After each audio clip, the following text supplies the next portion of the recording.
¿Ya conoces la publicación más reciente del Centro Olof Palme México? Te invitamos a conocer Inteligencia para la Seguridad, Mitos y Realidades, la experiencia de México.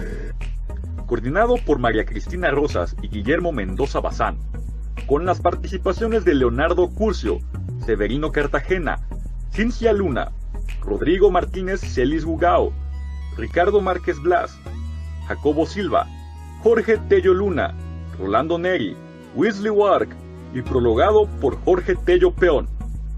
En este libro aprenderás sobre la evolución de los servicios de inteligencia en México, cultura de inteligencia, inteligencia para la seguridad nacional, cooperación internacional para el intercambio de inteligencia, operaciones de desinformación, adopción del ciclo de inteligencia en la iniciativa privada, nuevos campos de la inteligencia, inteligencia económica e inteligencia para la salud.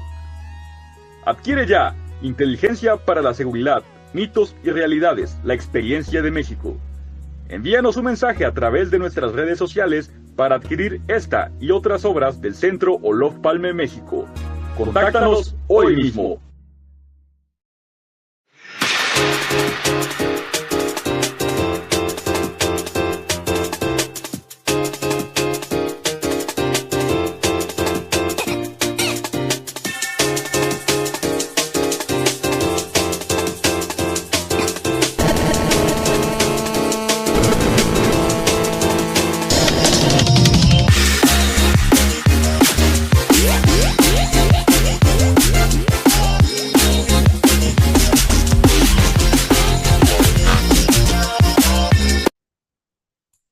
¿Qué tal? ¿Cómo están? Muy buenos días a todos. Sean bienvenidos a esta edición del seminario virtual Trump regresa a América del Norte en la encrucijada.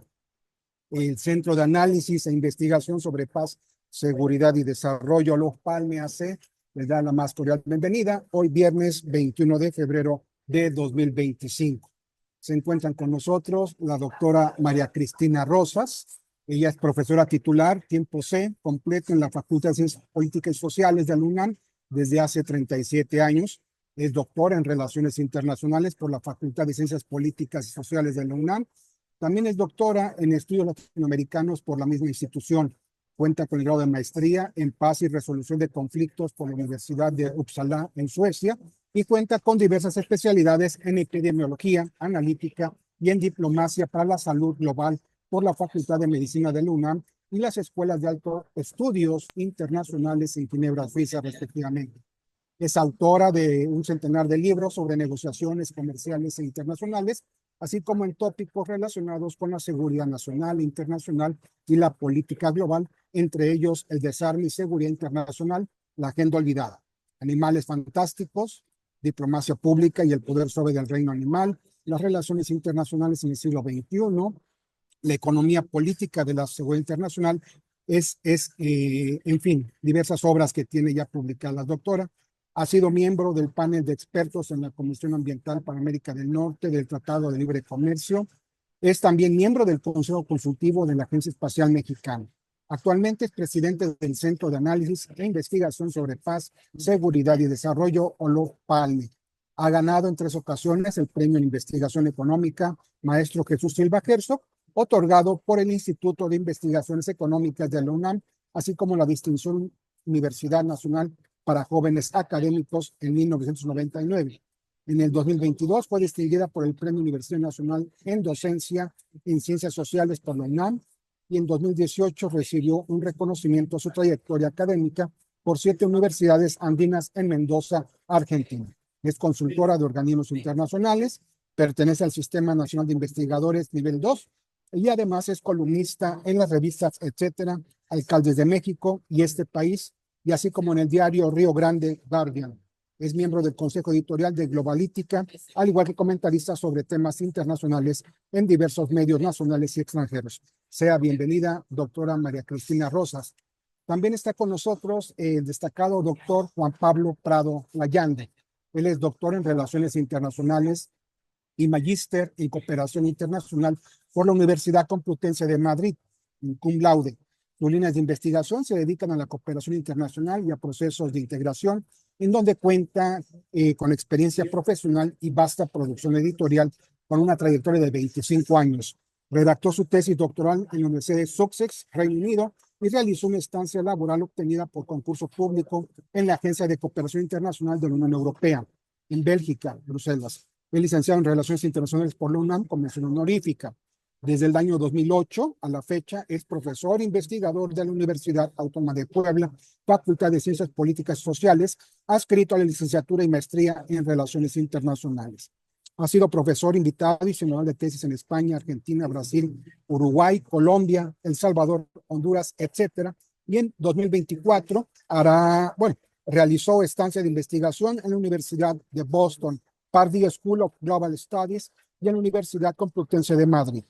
En su haber profesional también cuenta del año 2005 al 2008 por concurso público, ganó la plaza de subdirector de Cooperación Multilateral de la Dirección General de Relaciones Internacionales de la Secretaría de Educación Pública, en donde ascendió como director de Relaciones Multilaterales de 1997 al 2000 en la Secretaría de Relaciones Exteriores, en el entonces Instituto Mexicano de Cooperación Internacional, hoy agencia. Fue responsable de la Subdirección de Cooperación Técnica y Científica con África y Medio Oriente. Ha sido ganador del reconocimiento al servicio social otorgado por el rector de la UNAM en 1997. Además, por solicitud de Naciones Unidas y la Cancillería, creó el primer curso virtual sobre cooperación internacional para el Servicio Exterior Mexicano, Agencia Mexicana de Cooperación Internacional para el Desarrollo. Es miembro del Sistema Nacional de Investigadores de México desde el 2009 y a la fecha ha sido miembro del Sistema Nacional de Investigadores y además ha sido vicepresidente de la Asociación Mexicana de Estudios Internacionales, AMEI. Bienvenido, doctor Juan Pablo. También está con nosotros la doctora Talía Rebeca Aro Barrón. Ella actualmente realiza una estancia postdoctoral en la Facultad de Ciencias Políticas y Sociales de la Universidad Nacional Autónoma de México. Es doctora en Ciencias Políticas y Sociales por parte de la misma facultad. Ha realizado diversas estancias de investigación en la Foundation Brocher de Ginebra, Suiza, el Watson Institute for International and Public Affairs de la Universidad de Brown, la Universidad Autónoma de Barcelona, en el Public Citizen de Washington, D.C., así como en la Asociación para el Avance de las Ciencias Sociales de Guatemala. Cuenta con 2 maestrías, una Erasmus Mundus en Salud y Políticas Sociales por parte de la École des Hautes Studies en Science Society de París y en la Universidad de Linköping en Suecia. Además cuenta con diversos artículos académicos y capítulos de libros en diferentes editoriales nacionales e internacionales.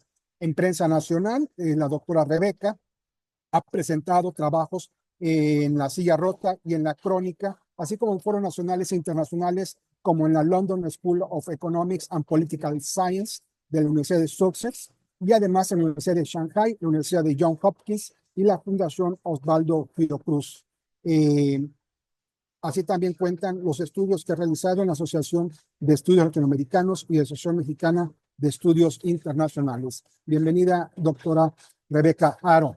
Bien, para dar inicio con este seminario, me permito recordar a los asistentes que mantengan cerrados sus micrófonos y, por supuesto, en el orden de presentación, la doctora María Cristina tendrá un espacio hasta por 20 minutos. Bienvenida, doctora Cristina. Muchas gracias al doctor Salvador Escobar, saludo a los colegas, saludo al público que nos acompaña aquí en la sala de Zoom y también a través de Facebook Live y las redes sociales, y me voy a permitir compartir pantalla para el abordaje del tema que quiero desarrollar con ustedes y que tiene que ver con el multilateralismo selectivo de Donald Trump. Esta imagen creo que es muy ilustrativa. Aquí lo pueden ver en el primer día tras su asunción, haciendo una serie de órdenes ejecutivas, muchas de ellas que afectan al desarrollo del multilateralismo en el mundo. Yo quiero en los 20 minutos de que dispongo hablarles de cómo se encuentra el multilateralismo en el mundo, porque hablamos mucho de que Donald Trump se opone al multilateralismo y de que toma acciones unilaterales unilaterales que impactan negativamente al multilateralismo, pero vamos a ver qué tan cierto es que el multilateralismo no es eficiente o no está cumpliendo con las expectativas que se tienen.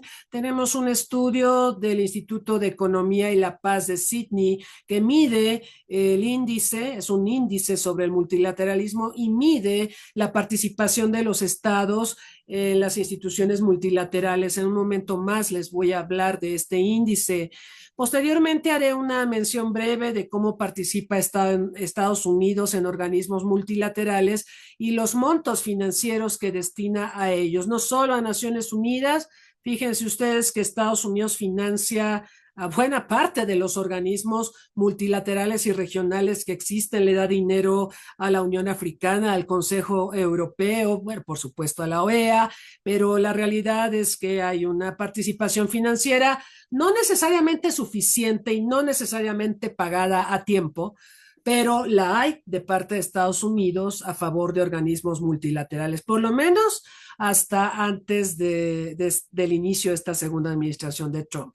Enseguida les voy a hablar de algunos estudios de opinión sobre qué piensan los estadounidenses respecto a la participación de Estados Unidos en organismos internacionales. Luego haré un recuento muy rápido de las medidas que Donald Trump ha desarrollado como órdenes ejecutivas para retirar o restringir la participación de Estados Unidos en organismos multilaterales. Les voy a hablar también de esta última medida de la centralización de acciones de política exterior y algunas responsabilidades muy específicas que se le están dando al canciller Marco Rubio y algunas reflexiones finales. Bueno, pues este es el índice de multilateralismo de 2024. La realidad es que este índice es muy nuevecito.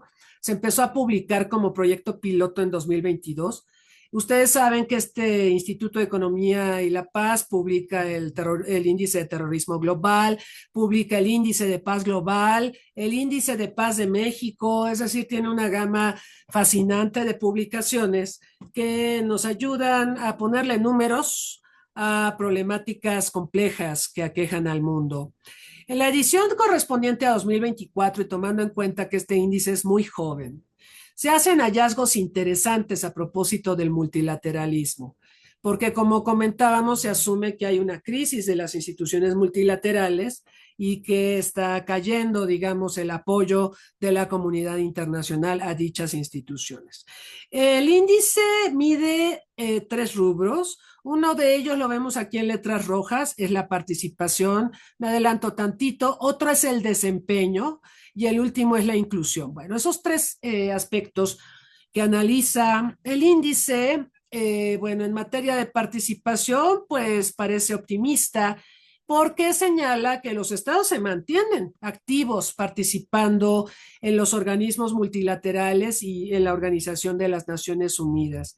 Y en los rubros que analiza este índice, que son paz y seguridad, derechos humanos, acción por el clima, salud pública y comercio, en todos estos rubros, quizás salvo el rubro de comercio, la participación de los estados se ha incrementado considerablemente. Esto significa que los estados se mantienen vinculados al multilateralismo, pero que su enfoque ha cambiado. Y esto lo documenta muy bien el índice y es, digamos, un señalamiento que vale la pena resaltar. El índice señala que los estados sí apoyan al multilateralismo, pero que han cambiado su enfoque de favorecer la cooperación a favorecer la impugnación y la crítica, ¿ok? Entonces participan, pero son críticos. Antes participaban y eran cooperativos. Eso es importante señalarlo. En el rubro del desempeño, aquí es donde se ve mal el multilateralismo, porque prácticamente en todas las áreas que comentamos, trátese de paz y seguridad, acción climática, derechos humanos, se evidenció un declive, sobre todo en paz y seguridad. Si bien la acción climática y los derechos humanos también muestran declives importantes. Esto significa que las crisis globales, como las que vemos apuntadas en esta diapositiva, están superando la capacidad de respuesta de los estados. Y como los estados son el eje del multilateralismo y son el sustento de Naciones Unidas y de otros organismos multilaterales, esto explicaría parte del problema. Ahora, el informe del multilateralismo revela que las limitaciones no tienen que ver en sí propiamente con el multilateralismo, porque el desempeño en muchas áreas depende de las acciones internas que desarrollan los estados, y hay estados que están dejando de replicar internamente los compromisos internacionales que han asumido. Finalmente, el terreno donde el informe dice que hay un gran desempeño es el de la inclusión, y esto lo documenta señalando que se ha observado un crecimiento sostenido en el número de ONGs que participan en diversas esferas de Naciones Unidas, y también en el aumento en el número de la representación de las mujeres en los órganos de Naciones Unidas, lo cual es verdad, pero también puede ser engañoso, porque cuando miramos países en específico observamos rezagos importantes, ¿no? Pero bueno, aquí tenemos una mirada retrospectiva, y se remonta el informe a 2013, cómo era la participación, cómo era el desempeño y cómo era la inclusión. En lo que se refiere a la participación, ahí tienen los 5 rubros que aborda el informe: paz y seguridad, derechos humanos, acción climática, salud pública y comercio. En todos, salvo comercio, ha habido un incremento en la participación. En el desempeño, pues está mal, todo está muy mal. Paz y seguridad ha visto un declive respecto a 2013, pero también derechos humanos, la acción climática, la salud pública y el comercio. En el tema de la inclusión, prácticamente en todos los rubros, quizá menos en salud pública, se han registrado avances.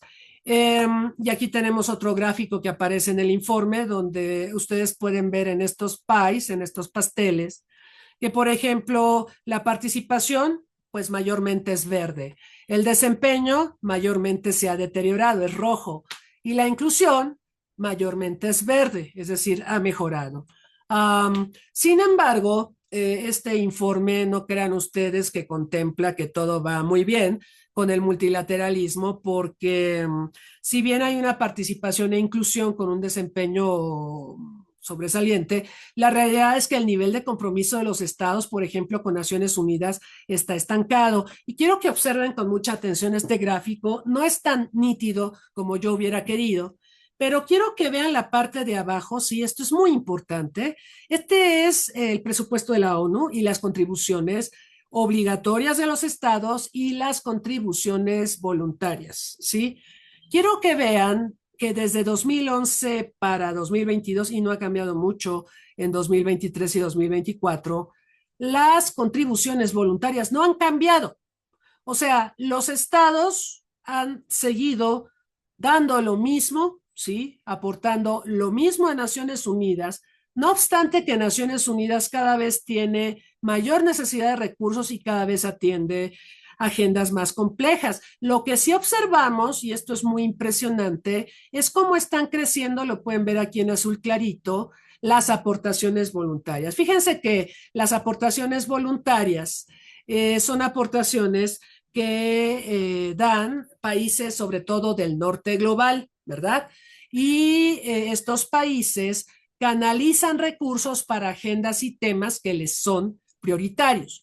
Entonces, el que esté creciendo el financiamiento a Naciones Unidas no necesariamente significa que esto está beneficiando a los países, por ejemplo, el sur global, puesto que ellos tienen una participación financiera marginal en la institución, sino que cada vez más la agenda de Naciones Unidas está dependiendo de aportaciones voluntarias y de las agendas que los países desarrollados financian y consideran como instrumentos favorables a los intereses de esas naciones. Entonces, esto sí es un focote rojo, ¿sí? Es un semáforo rojo de la situación financiera que está enfrentando Naciones Unidas. Paso rápidamente, me queda muy poquito tiempo, al tema de cómo participa Estados Unidos en organismos internacionales, en organismos multilaterales.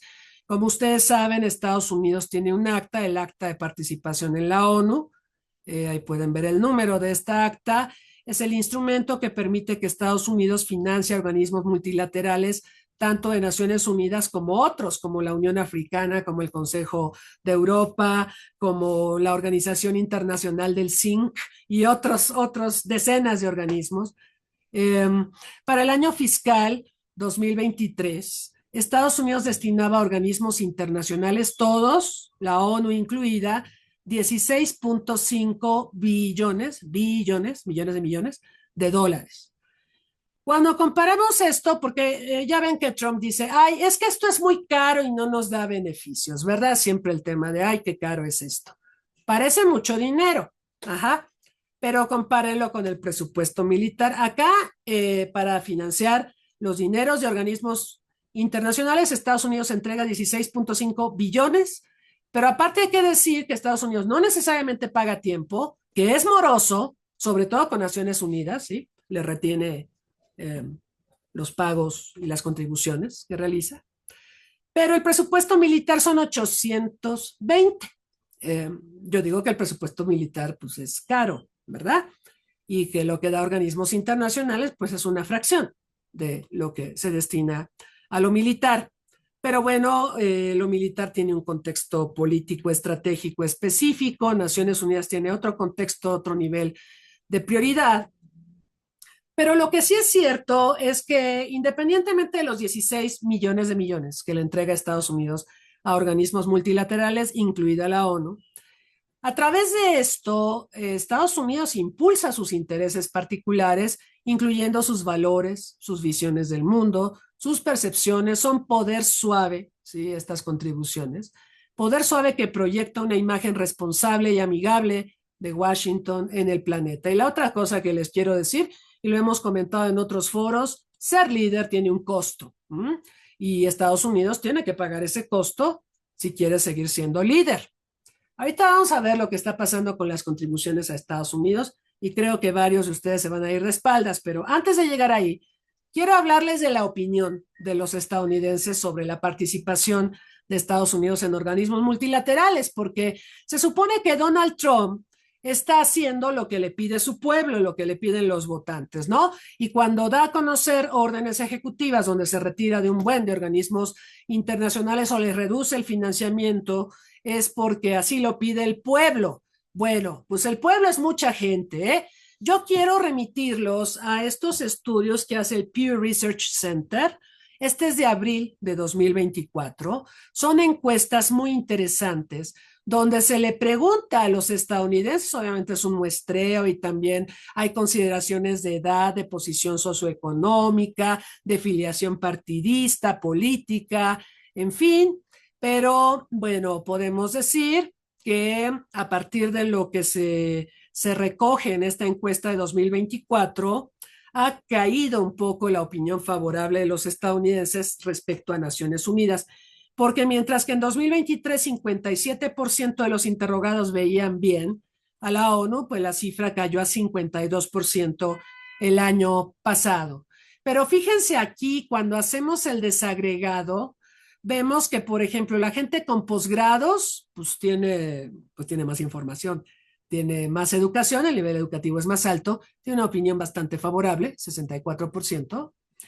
La gente con menos escolaridad tiene una percepción menos positiva, pero vean a los republicanos. Los republicanos tradicionalmente tienen una mala opinión de Naciones Unidas, los demócratas en cambio son bastante pro Naciones Unidas, como lo revelan estos datos, y también el rango de edades. Las personas mayores de 65 años pues son las que tienen una opinión bastante negativa sobre la ONU. Los más jóvenes pues son más optimistas, pues parece que esto también tiene que ver de hecho con la edad, ¿no? Y entonces, con esta información nosotros podemos valorar a quién le está hablando Donald Trump cuando firma estas órdenes ejecutivas y a qué intereses responde.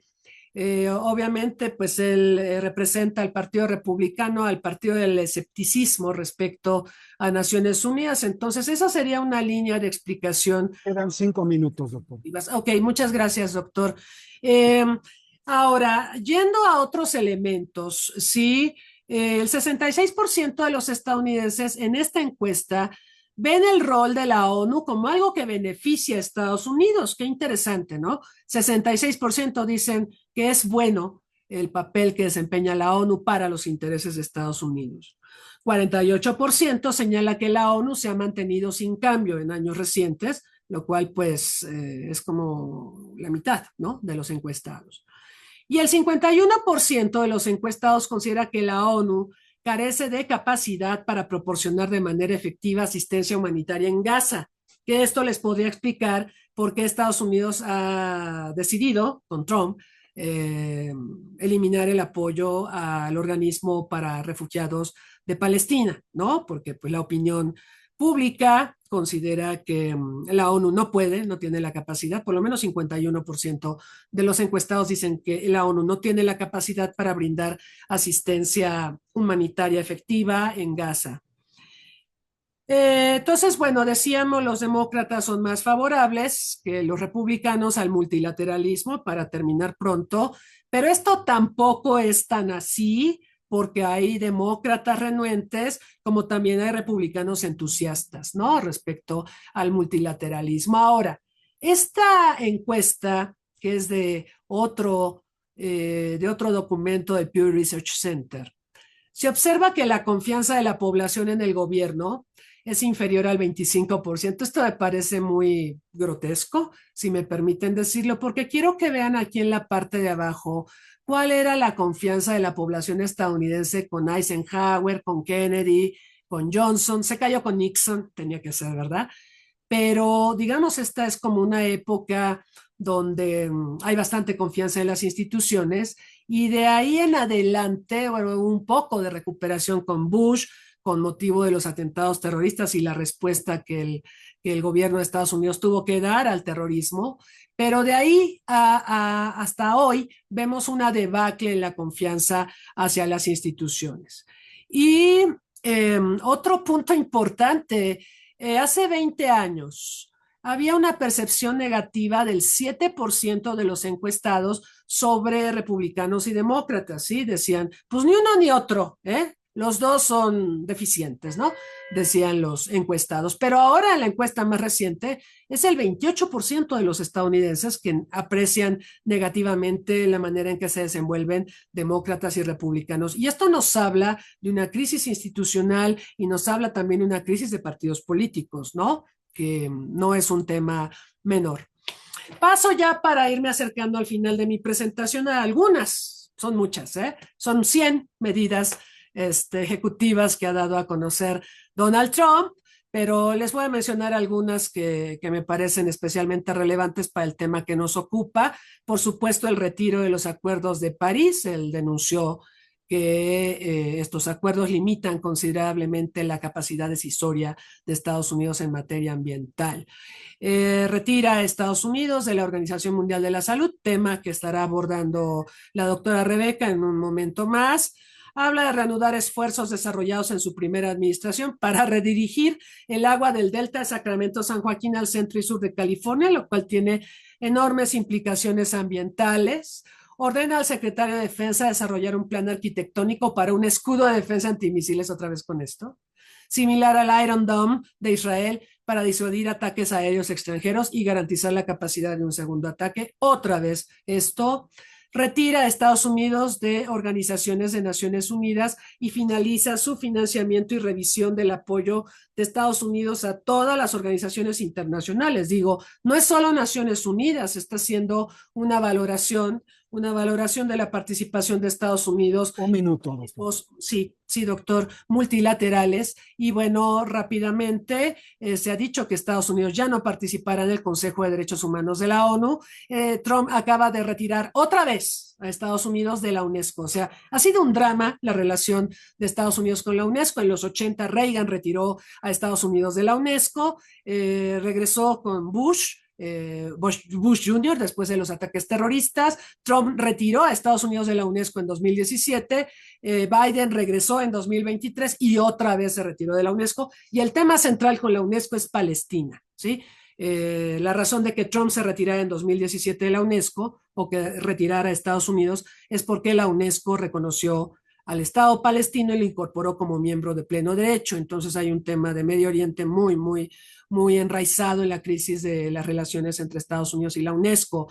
Ya hablamos del Organismo de Obras Públicas y Socorro de Naciones Unidas para Refugiados, ya no va a otorgar financiamiento y revisará a organizaciones intergubernamentales internacionales de las que Estados Unidos forma parte y proporcionará ciertos tipos de financiación o apoyo sujeto a las prioridades políticas que tiene este gobierno. El 12 de febrero dio a conocer una orden ejecutiva titulada Una voz para las relaciones exteriores de Estados Unidos, y esto es para centralizar en su figura, fíjense qué grave, centralizar en la figura de Trump las decisiones de política exterior y establecer sanciones para funcionarios que no las cumplan. Ojo, este decreto busca en la práctica extender los poderes que la Constitución le otorga al presidente como comandante en jefe y principal negociador en asuntos diplomáticos. O sea, ahorita que Trump está negociando con Putin el fin de la guerra en Ucrania, nadie tiene nada que decir en Estados Unidos conforme a esta centralización de acciones de política exterior. Me parece gravísimo porque Estados Unidos siempre se ha distinguido por ser un país de checks and balances, y ahora esta orden ejecutiva modifica radicalmente esto y pues llamo la atención de ustedes también sobre la figura de Marco Rubio, un personaje con una experiencia nula en asuntos internacionales y ahora forma parte de la comitiva que está negociando con la comitiva de Putin el fin de la guerra en Ucrania, y les aviso, Putin mandó toda la carne al asador, mandó a lo más granado de la diplomacia y de los estrategas y de los titulares de inteligencia a las negociaciones con las contrapartes de Estados Unidos, que todos carecen de información sobre Rusia y sobre la problemática de Ucrania. Así se va a negociar el fin de la guerra en Ucrania. Es algo tristísimo. Termino diciéndoles que hasta antes de la llegada de Donald Trump para un segundo mandato, la información que vimos del índice de multilateralismo, porque hay que aclarar que esa información es anterior a la llegada de Trump en un segundo mandato, ya nos mostraba focos rojos, pero el hecho de que el país que más contribuye a financiar organismos internacionales se retraiga de sus compromisos financieros está llevando a que países con recursos pero que no están comprometidos con las mejores causas como derechos humanos, democracia, paz y seguridad, equidad de género, tomen la batuta. Miren, está pasando que cuando se retiró en 2017 Trump de la UNESCO, Emiratos Árabes Unidos, que no se distingue precisamente por ser el que mejor trata a sus mujeres ni el más democrático, dijo: yo voy a hacer una contribución sustantiva a la UNESCO para ayudarla a compensar la salida de Estados Unidos y la falta de recursos que aportaba Estados Unidos. Bueno, pero esto no es gratuito. Emiratos Árabes Unidos quiere influir en las políticas de la UNESCO respecto a temas como el relativismo cultural, ¿no? O la aceptación de facto de ciertos estatus que tienen mujeres o que tiene la sociedad respecto al sistema político de Emiratos, ¿sí? Para que esto sea aceptado por UNESCO, y la UNESCO no sé si guarda silencio o hace como que le habla a la Virgen, pero no deja de cumplir varias de sus funciones en función de quien le está aportando recursos financieros. Esta gráfica de la derecha, rápidamente porque ya tengo que terminar, muestra que hay varios países que consideran que Naciones Unidas está fracasando en su accionar.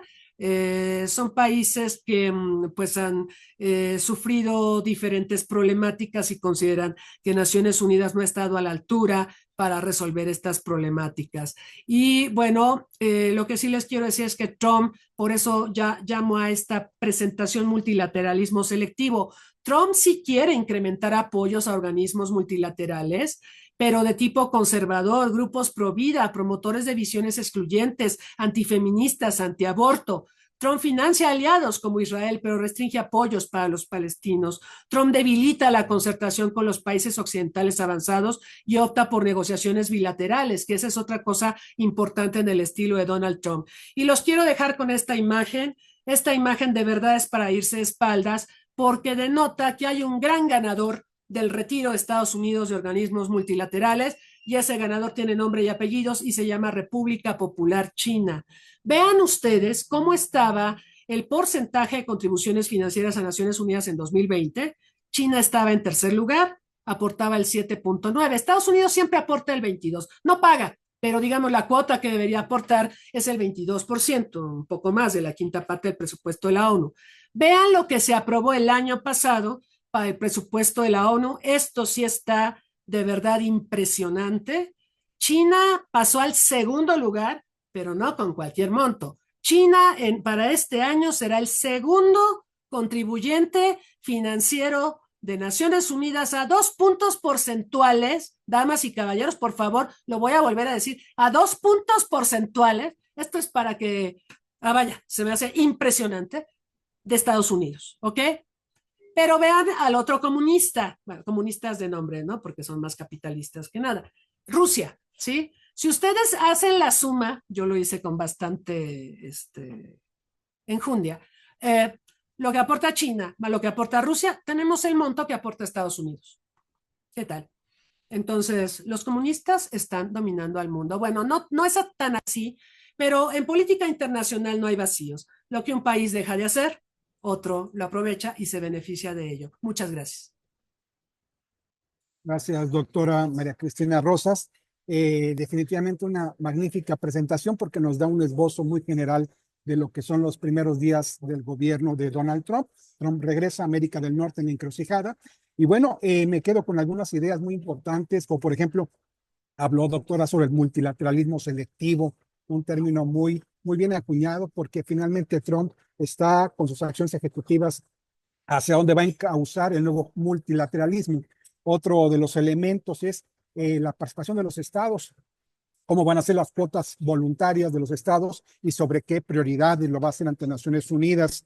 Es increíble el monto que inyecta Estados Unidos al gasto militar, 820 billones de dólares, cuando no se compara en lo absoluto la porción que da la ONU, 16.2 billones, nada que ver con lo que invierte en el gasto militar. Y por último, como dijo usted, ser líder tiene un costo, ¿no? Pero también China tiene la capacidad para ser líder y tiene un costo y lo está pagando fácilmente, desembolsa su dinero y a ver, pone su billete, ¿no? Quizás no alcanza al 22%, pero le dice a Rusia, a ver, Rusia, ven que sumémonos y ya somos igualitos que Estados Unidos. Magnífica presentación, doctora María Cristina Rosas. Ahora me permito, tengo el honor de ceder el uso de la palabra al doctor Juan Pablo Prado Layande, hasta por 20 minutos. Bienvenido, doctor. Muy bien, muchísimas gracias. ¿Cómo están? Es un gusto estar en esta mesa. Me corresponde y voy a compartir pantalla, hablar de un tema que me parece muy interesante y se me asignó que es, bueno, efectos de en el marco de este contexto difícil ya lo dijo la doctora Rosas, de una política exterior distinta, selectiva, reactiva, que en definitiva tiene, digamos, una agenda muy particular y que nos sorprende día tras día. Después de ver las noticias esta mañana, porque hay que hacerlo a cada día, a cada hora, a cada minuto, me permito presentar. ¿Se ve mi diapositiva? Sí se ve, Sí, doctor. perfecto. Bueno, pues yo intitulo esta presentación como USAID bajo la motosierra. Ya es un hecho concreto, un tema muy puntual que está llevándose a cabo, es vigente. USAID bajo la motosierra, la ayuda externa de Estados Unidos en la era Trump-Musk, porque aquí ya no solo gobierna el sector público, digo, sí, público, sino también el sector privado a través del señor Musk y su motosierra, que por cierto ayer le regaló Javier Milei a Musk precisamente el día de ayer. Bueno, vamos a ver. Mi planteamiento principal es que en este contexto actual, en donde los nacionalismos prevalecen, y con una agenda ultra neoliberal muy particular en términos políticos, económicos, ideológicos, sociales, pues lo internacional también, digamos, se afecta. Y en este sentido, el multilateralismo como tal, en términos amplios, abiertos, o como lo entendíamos antes, no es prioritario y al contrario, actos que tienen que ver con el multilateralismo como la cooperación internacional desde una perspectiva global u objetivos de desarrollo más amplios como la Agenda 2030, evidentemente todo eso no es prioritario, ¿vale? Y se pierde y se está perdiendo mucho de lo poco relativamente poco o mucho que se había logrado en décadas recientes. Antecedentes. No nos sorprendamos, cuando Trump gobernó, pues hizo algo muy parecido. Parece ser que estamos frente a un déjà vu plus, yo diría, que es el retiro, la denuncia del acuerdo de adhesión de Estados Unidos en distintos organismos multilaterales, y ya se comentó aquí, la Organización Mundial de la Salud, la UNESCO, amenazas al TELCAN, a la OTAN. Y en ese sentido, pues hubo reducciones también a la cooperación internacional y evidentemente al apoyo, al soporte estadounidense a distintas instancias multilaterales, ¿no? Y también propias de la cooperación internacional para el desarrollo de Estados Unidos. Aquí un texto donde hice referencia a todas estas historias interesantes. Ahora bien, estamos en un contexto de agenda cuasi global antisistema, ¿sí? Y esto tiene fundamentos teóricos. Me tomo un minuto y medio para hacer referencia a esto. Es decir, no es nuevo lo que estamos viviendo porque tiene fundamentos añejos, setenteros, ochenteros, digámoslo así, que vuelven a estar de alguna forma de moda, ¿no? El liberalismo económico, en el marco de las ciencias económicas, señala que la ayuda externa no sirve, no genera desarrollo, lo impide porque las fuerzas locales son el medio para efectivamente generar crecimiento y desarrollo, y la cooperación externa, los recursos externos, desincentivan la capacidad natural de las personas y países para salir adelante. Entonces tenemos aquí a Hayek, a Valle, a Bauer, a Nozick, aquí una foto de Hayek, que está muy de moda por el presidente Milei, que lo cita a diario, en donde asientan que la ayuda externa, la cooperación internacional para el desarrollo, ATA, no genera desarrollo, sino todo lo contrario. Y por el otro lado, el realismo de las relaciones internacionales señala que la ayuda externa pues no es la mejor opción de política exterior, porque al fin y al cabo hay que dar un incentivo y eso es doloroso para los países, sobre todo los conservadores, pero hay que ofrecerla porque es un instrumento de política exterior y a través de este ejercicio el donante puede ganar, puede comprar, puede maniatar a los países receptores y dictarles la agenda, no en todo, pero en algunos temas y en algunos contextos específicos. Recordemos la icónica frase de Robert McNamara, secretario de Defensa, presidente Kennedy y después presidente del Banco Mundial, fíjense cómo pasó de un cargo a otro, que señaló lo siguiente: los programas de ayuda externa son las mejores armas que tenemos para asegurar que nuestros hombres uniformados no tengan que ir a combate. Promover el interés nacional a través de los menores costos, y este costo menor es precisamente la versátil, pragmática, política, ayuda exterior, a través de USAID, que se creó precisamente en 1962-61 en la época del presidente John F. Kennedy. Bueno, ¿y qué ha pasado en los últimos años, décadas? Estados Unidos es el primer donante de ayuda exterior para el desarrollo, asistencia oficial para el desarrollo. Históricamente, economía más grande, pues da más que cualquier otro país. Las cifras más recientes, 2023, 64,000 millones de dólares. Dinero público, gubernamental, estadounidense, a receptores en el mundo, organismos multilaterales, y Estados Unidos ocupa el primer lugar en términos de recursos brutos. Podríamos decir, Estados Unidos es muy generoso. Desde esta perspectiva, sí, pero si comparamos el monto total, 64,000 millones de dólares, con la capacidad de donación, es decir, el tamaño del país, el Producto Nacional Bruto, Estados Unidos no es tan generoso. Yo diría que es codo, porque pues ofrece el 0,24 de lo que podría dar, mientras que Noruega, ni siquiera se ve en esta gráfica, ofrece un poquito más del 1%, ¿sí?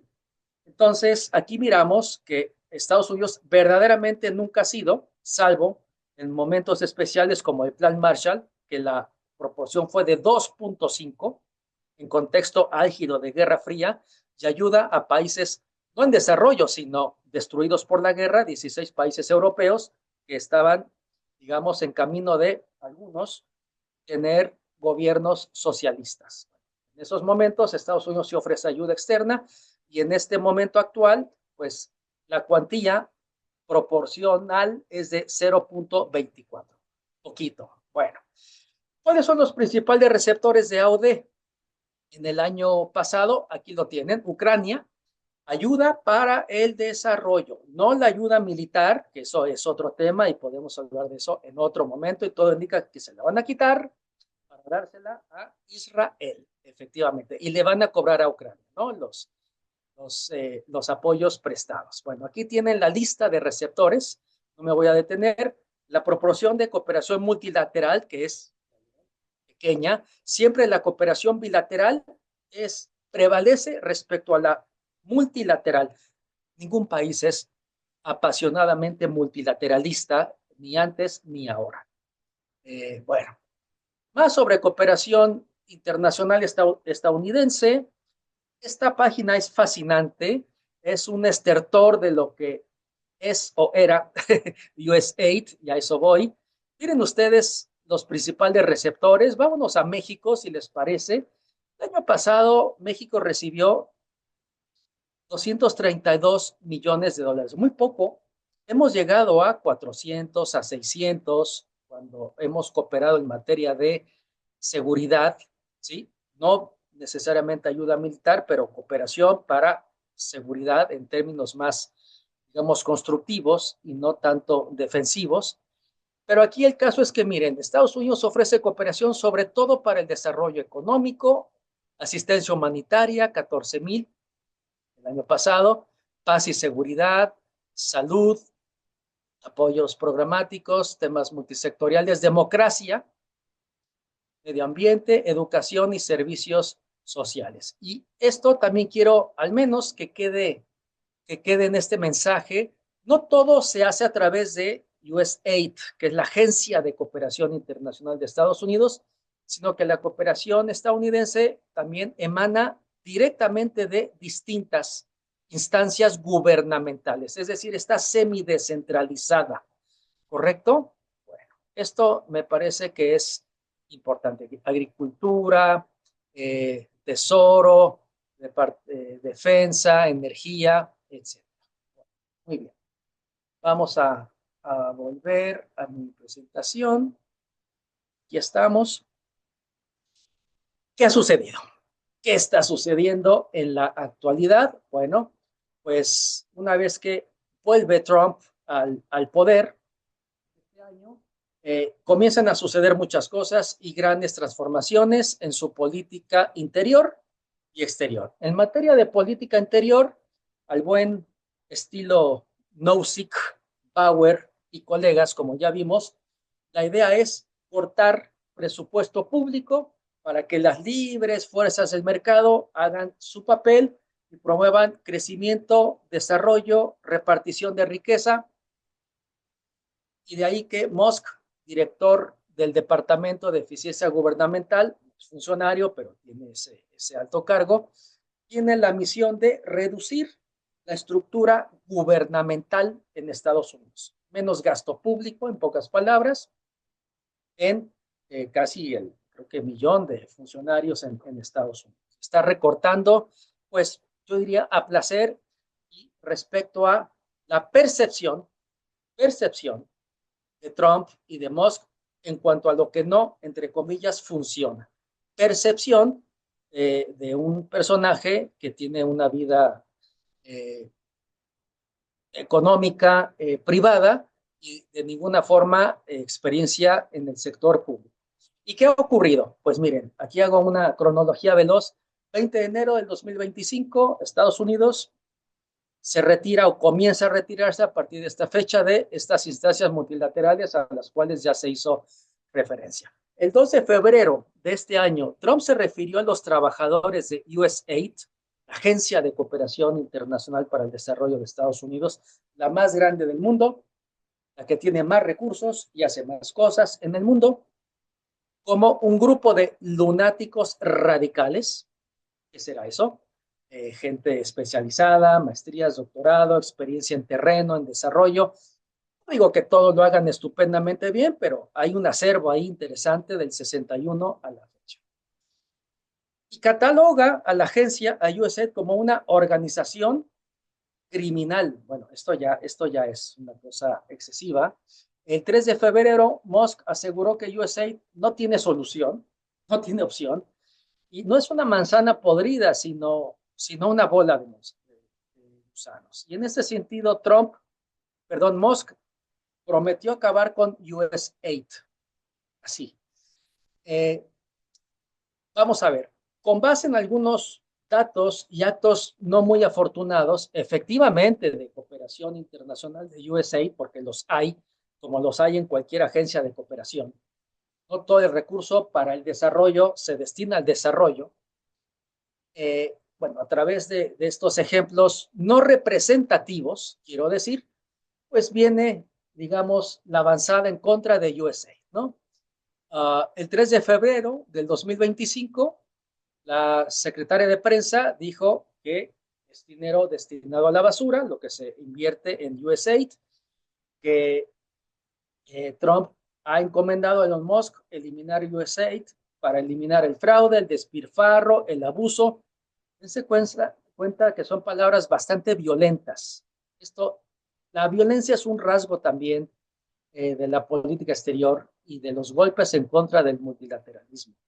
El 7 de febrero, ahora sí, Trump ordenó el shutdown, ¿no? El cierre y congelamiento, el freeze de los recursos y acciones de USAID por 3 meses.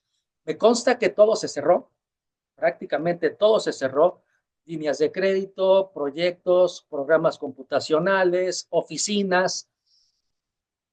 El cuerpo y alma de USAID está ahora dormitando, ¿sí? Sus trabajadores están, no sé si en inglés, at stake, están en vilo, están de brazos caídos, la gran mayoría, y esto es algo diferente. Esto sí nunca había ocurrido, ¿ok? ¿Cómo voy de tiempo? Por favor. 12, ¿verdad? Voy bien. Quedan 5 minutos, doctor. Gracias.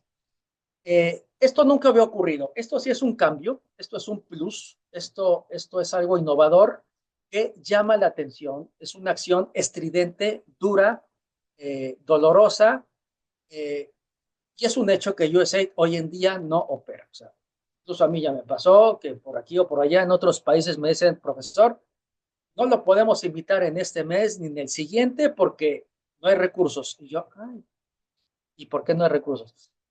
Porque esto venía de USAID, precisamente. Incluso acciones académicas o de otro tipo provenientes o instrumentadas por organismos multilaterales en donde el financiamiento de USAID está presente. Es decir, el cierre de USAID afecta a proyectos y programas en países en desarrollo y también al funcionamiento de ciertos organismos multilaterales de Naciones Unidas y de otros, evidentemente, ¿vale? Entonces, aquí sí hay un efecto puntual, al menos al momento actual.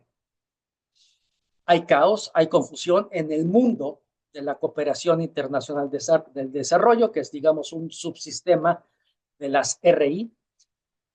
Ya dije que afecta a acciones muy puntuales de cooperación internacional, a funcionarios que de pronto se quedan imagínense, en Afganistán, esperando el cheque, esperando qué hacer con la familia, con los hijos, ¿sí? Proyectos de vida, no es banal decirlo. También está afectando al funcionamiento de otras agencias de cooperación. En El Salvador es el país más pequeño del hemisferio, y tiene una agencia de cooperación internacional, ESCO. Pues Bukele, que es afín a los planteamientos teóricos de Trump, de Musk, en términos de recortar recursos, pues la agencia de cooperación internacional de El Salvador ya cerró. O sea, también hay un efecto, digamos, dominó. Vamos a ver qué ocurre en Argentina, quizás lo mismo, ¿sí? El gobierno de México, la presidenta Sheinbaum dijo que era buena idea que se cerrara USAID, pues porque USAID ha apoyado a través de una línea de apoyo a la democracia y al combate a la corrupción, financiamiento a ciertas organizaciones mexicanas que analizan estos temas, y eso no le gusta al gobierno mexicano. Es decir, incluso desde el sur hay voces a favor del cierre de USAID en función de el enfoque o la percepción que tienen o que se tiene de esta agencia, que no es la blanca palomita de la solidaridad internacional, pero que por otro lado, pues también cofinancia proyectos que, me consta, cambian vidas o promueven derechos humanos. Me ha tocado ser profesor para ciertas instancias de seguridad del gobierno de México, hablando de derechos humanos, sin ningún tipo de condicionamiento en términos de qué decir y cómo hacerlo. Bueno,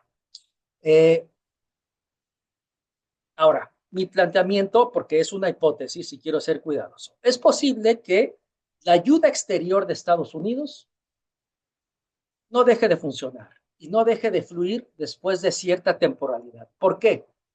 Porque al fin y al cabo, y ya lo dije al principio, la ayuda externa es un instrumento, entre otros, de política exterior. 2 minutos, doctor. Gracias. Para persuadir a gobiernos, para comprar gobiernos, para afianzar presencia, para presionar, para condicionar. Y no olvidemos que cuando un país como Estados Unidos ofrece ayuda externa, en muchos casos recurre a la ayuda TAM. El recurso de los insumos ofrecidos se adquieren en el país donante, es decir, Estados Unidos. Es posible que USAID pueda reducir su tamaño en términos institucionales, que incluso cambie su nombre, ¿por qué no?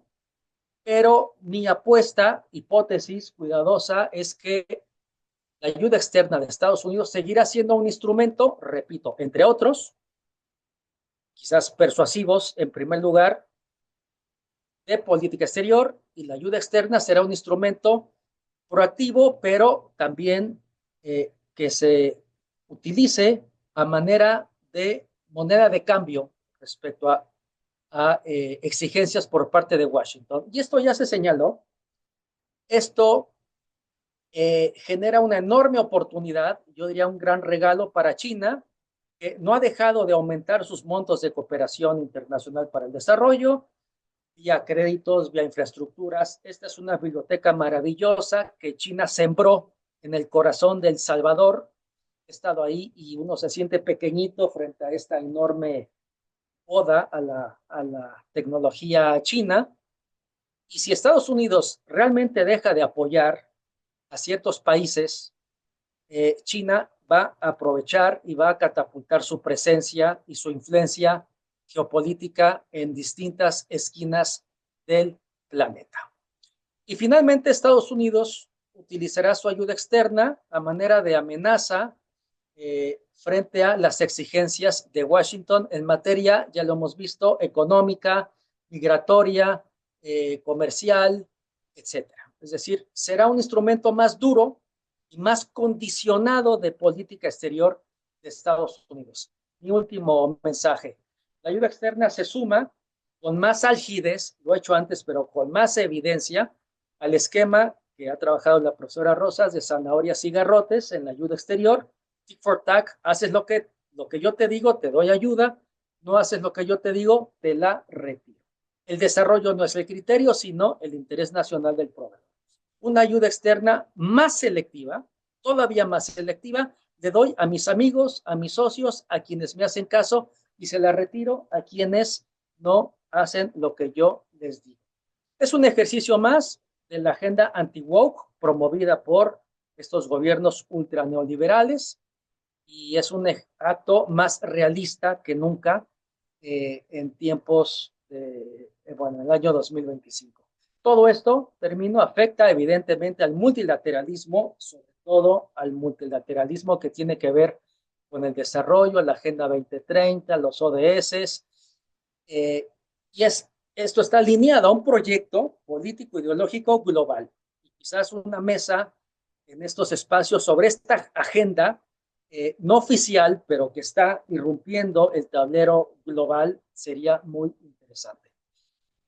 Pero termino en términos optimistas. Este espacio vacío que deja Estados Unidos, repito y reitero, lo ocuparán otros países como China, ojalá países europeos, la Unión Europea como tal, y también actores privados o la cooperación privada como fundaciones, que ya ha ocurrido cuando Estados Unidos se retiró de este organismo de Naciones Unidas de lucha contra el cambio climático, en la primera presidencia de Trump.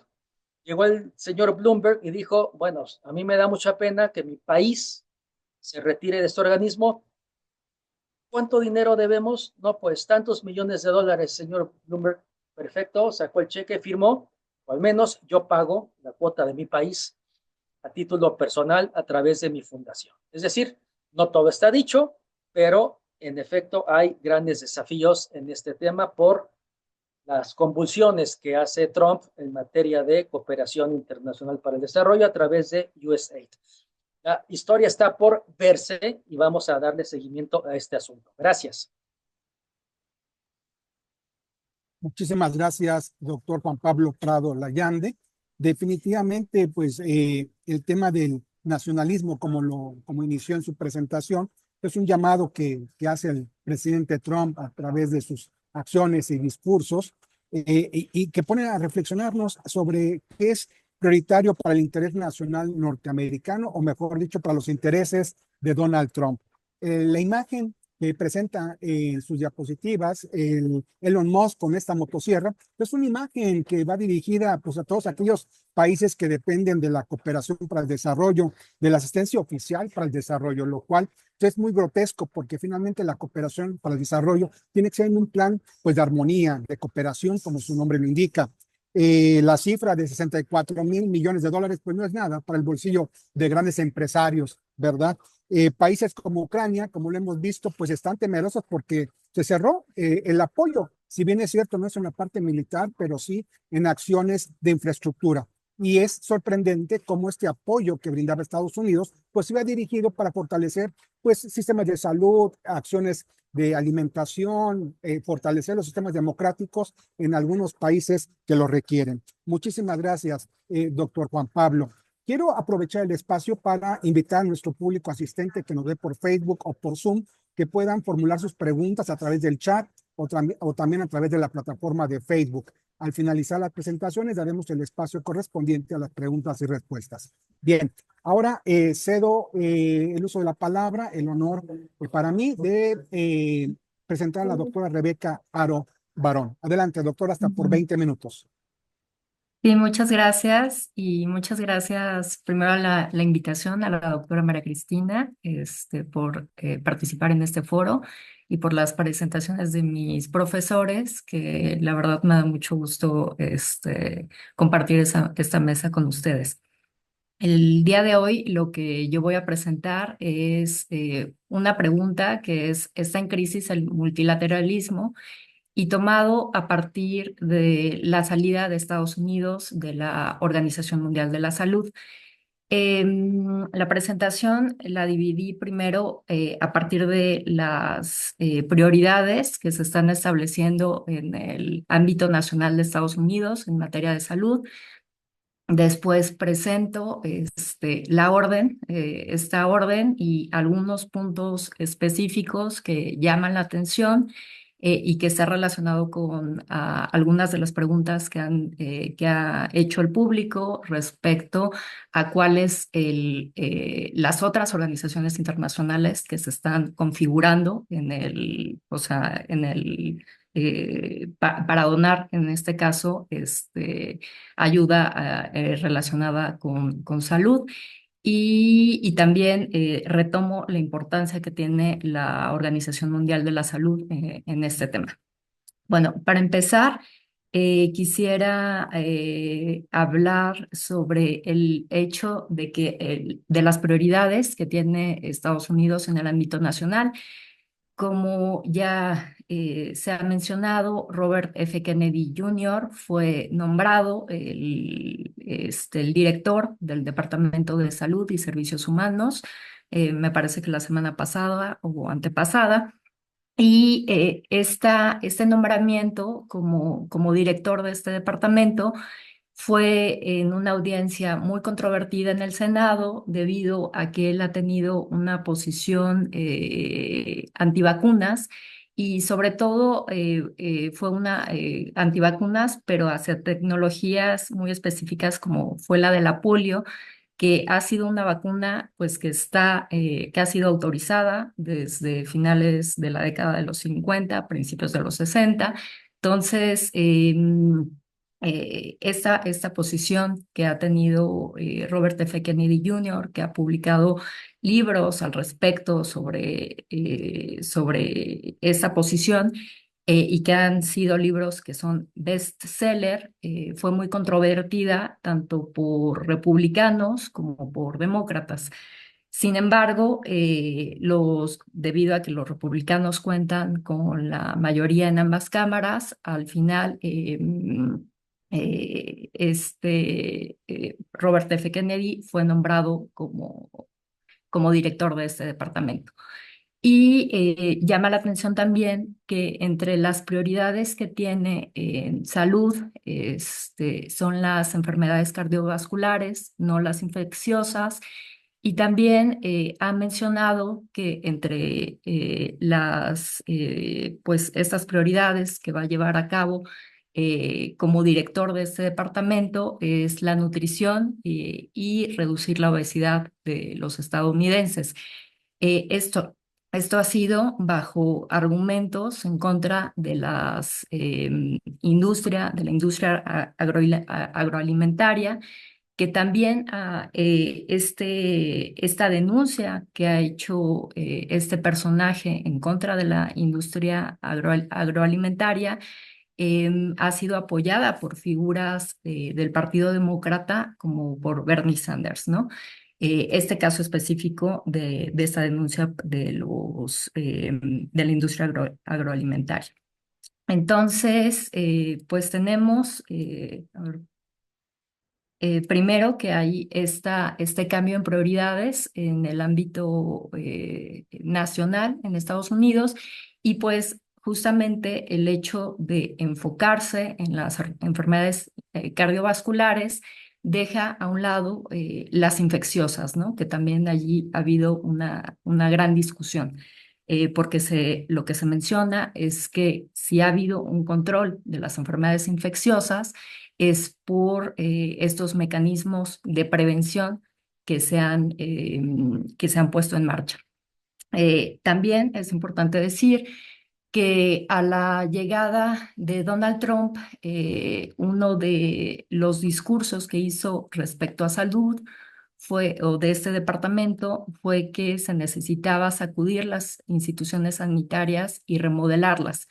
Entonces, uno de los mecanismos en los cuales quiere hacer esta sacudida es a partir de la reducción de trabajadores en las agencias pertenecientes a este departamento, que son alrededor de 80,000 personas.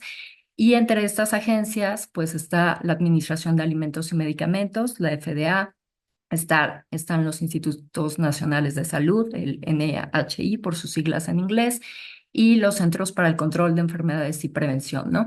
Entonces, ya en la prensa han salido notas de que diferentes directores de estas agencias han recibido como notificaciones respecto a que dividan a los trabajadores en aquellos que son prioritarios de aquellos que no son prioritarios. Y entonces esto, pues nuevamente, pone en discusión sobre cuál va a ser o sea, que quiere implementar medidas para reducir el papel regulador del Estado, supuestamente corrupto e ineficiente, y que a final de cuentas va a ser fachada para eliminar reglas y mecanismos de vigilancia a favor de la salud pública.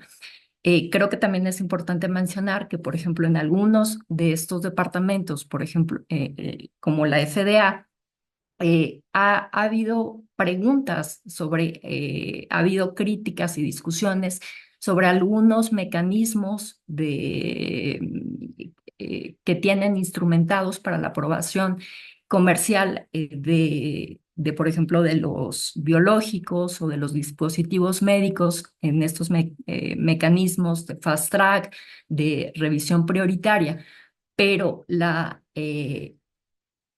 pero en vez de que la reforma fuera como para hacer un replanteamiento de estos mecanismos que tiene la FDA para agilizar la entrada de ciertas tecnologías al mercado, no, esta reforma no ha sido con base en eso, sino ha sido con base en la reducción de los trabajadores de esta agencia. Entonces también existen preguntas sobre cuál es la finalidad de esta reforma, ¿no? Entonces, ya hablando sobre la orden ejecutiva para salir de la Organización Mundial de la Salud, que fue emitida el 20 de enero, que inmediatamente después de que llegó Donald Trump. El propósito es, pues, eso, ¿no? Que Estados Unidos salga de la Organización Mundial de la Salud. Los argumentos que utiliza es porque hubo un mal manejo de la pandemia del SARS-CoV-2, que hubo un fracaso de la OMS en adoptar reformas, que ha habido una incapacidad de demostrar independencia por la influencia política de los Estados miembros de la OMS. Eso haciendo referencia evidentemente a la República Popular de China, y también hace referencia a que el presupuesto que Estados Unidos envía es, es mayor comparado con el de China, con el de la República Popular de China, si se compara a partir del número de habitantes. Entonces, las acciones que plantea, pues es el retiro de la OMS, que esta acción va en consonancia con lo que sucedió en la anterior administración Trump, pero que no pudo llegar a ser ejecutada porque lleva un año para hacer ese retiro, ¿no? O sea, para hacer ese retiro. Ahorita está la orden ejecutiva, entonces el retiro va a tomar hasta el próximo año para que Estados Unidos salga de la OMS. La siguiente acción es establecer mecanismos del Consejo Nacional de Seguridad para salvaguardar la salud pública y fortalecer la bioseguridad. También es pausar la transferencia de fondos y recursos a la OMS, reasignar el personal del gobierno de Estados Unidos que trabaja con la OMS, identificar colaboradores internacionales que lleven a cabo labores de la OMS, y aquí es muy importante y es en lo que voy a enfocar con la segunda parte de la presentación para identificar cuáles son estos colaboradores que se vislumbran y que no son nuevos, en realidad vienen desde la década de los 80 del siglo pasado. La siguiente acción es suspender las negociaciones del acuerdo para las pandemias y las enmiendas del Reglamento Sanitario Internacional, porque como bien saben, a partir del SARS-CoV-2 empezó a haber toda una discusión sobre los mecanismos que estaban instrumentados en la OMS para que la comunidad internacional pudiese hacer frente a las pandemias, ¿no? Entonces, ahorita están estas negociaciones, pero Estados Unidos suspendió su participación de ellas, y también menciona que estas no son vinculatorias para Estados Unidos. Antes de pensar como en los diferentes colaboradores internacionales que pueden existir, me gustaría hacer énfasis en que la Organización Mundial de la Salud es la coordinadora de la actuación internacional en materias de salud, o sea, en el ámbito internacional. Pertenecen a ella 194 Estados miembros. Estados Unidos es miembro fundador desde 1948. Hay una heterogeneidad política, religiosa y cultural, y en la Asamblea Mundial de la Salud cada país cuenta con un voto, y esto es muy importante porque eso significa que el presupuesto, o sea, que las decisiones que se toman sobre el presupuesto son acordadas por el conjunto de países que participan de esta organización. Entonces, esa cuestión no es una cuestión menor, porque eso significa que, pues eso, ¿no? Que hay como una coordinación de los 194 países sobre las decisiones del presupuesto. Las actividades de la OMS es tanto en producción y difusión de evidencia científica, en el sentido de que, por ejemplo, tienen la elaboración de lista de medicamentos esenciales, que es un programa que comenzó en 1978 y que es con el fin de guiar a los países para que elaboren sus propias listas de medicamentos esenciales, y que ha sido un programa muy exitoso porque ha aumentado, o sea, sí ha guiado a los países para que cuenten con estas listas propias, ¿no? E identificar que es un medicamento esencial de aquellos que no lo son. También cuenta con, también o sea, ha clasificado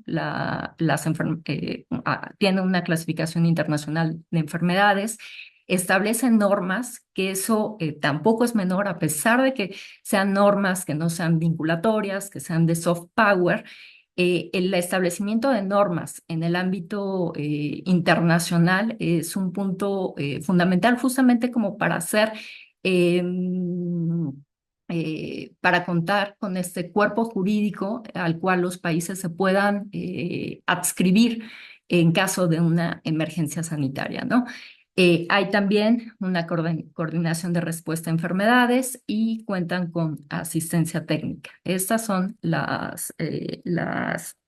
o sea, como algunas de las acciones de las actividades que hace la Organización Mundial de la Salud, y nuevamente enfatizar el papel político, ¿no? De la participación del conjunto de los 194 países. Uno de los argumentos que utiliza Estados Unidos o que utiliza el gobierno de Donald Trump en esta orden ejecutiva es que ha habido un fracaso de la OMS en adoptar reformas. Sin embargo, en la organización ha habido diferentes discusiones en diferentes en diferentes emergencias sanitarias respecto a cuál ha sido la actuación para enfrentar estas pandemias, ¿no? La primera fue durante la crisis de VIH, en la cual se decía que había una respuesta limitada. Y entonces, por tanto, se creó UNAIDS en 1999. Después, en Quedan 5 2000, minutos, doctor. sí, gracias. En 2011, bajo la dirección de Margaret Chan, se planteó una reforma también en 4 términos: programática, gobernanza, gestión, y se incluyó también una creación de operaciones de respuesta de emergencia, debido a que durante la crisis de ébola en 2014, la administración de Obama, hubo un gran descontento por la administración de Obama, acusando a la OMS de haber respondido de manera limitada a esta emergencia sanitaria. Entonces, allí también, como que cuando estaba escuchando a la doctora María Cristina, me hizo también como que lo vinculo con esta parte, en que no solo han sido el partido republicano, sino también el demócrata, que ha habido un cuestionamiento sobre el funcionamiento bueno, en este caso particular, de la OMS. Entonces, sí ha habido una adopción de reformas, o sea, ha habido un proceso lento de adopción de reformas. Como les mencioné, también se está negociando el Tratado para Pandemias y las enmiendas del Reglamento Sanitario Internacional, que es importante decir que no solo incluye preparación. Por ejemplo, en el ámbito regional, aquí en América del Norte, se acaba de salir el NAPAPI, pero ese NAPAPI, que también es como para en caso de que surja una pandemia en América del Norte, pero solo se enfoca en la preparación, no en la respuesta. Y es un punto, por ejemplo, en el caso de México, ha sido muy enfático, ha sido como muy vocal en la Asamblea Mundial de la Salud y en este tratado para incorporar el tema de acceso y distribución equitativa de patógenos, ¿no? Que ese es un gran, gran tema. Entonces, la pregunta es si hay una crisis del multilateralismo, eh, identificar los colaboradores, como dice la orden ejecutiva, se tienen que identificar colaboradores internacionales que lleven a cabo labores de la OMS. ¿Quiénes son esos colaboradores y cuál es el polo rival en el escenario internacional? Entonces, más que preguntarme o preguntarnos, creo, sobre si hay una crisis del multilateralismo, más bien la pregunta sería si no es más bien una crisis del multilateralismo basada en el tipo de gobernanza, es decir, en el tipo de gobernanza que plantea la OMS, ¿no? Que es con base en la decisión de 194 países. Creo que se debe recordar que en el ámbito global está el Banco Mundial, que tiene estos fondos intermediarios financieros y que han incluso superado el presupuesto de la Organización Mundial de la Salud, por ejemplo, el Fondo Mundial de Lucha contra el SIDA, la tuberculosis y la malaria, y también un fondo reciente que se creó a partir de la pandemia del SARS-CoV-2, que es el fondo pandémico, ¿no? Pero estos fondos son más bien decididos, o sea, los programas que se instrumentan están más basados en la eficiencia y no son decididos por la comunidad internacional. O sea, como que cada uno de los fondos tiene diferentes tipos de gobernanza, 2 minutos, pero doctor. gracias, gracias. Y que además estos fondos, bueno, empezaron a ser creados en la década de los 80 con la irrupción del neoliberalismo.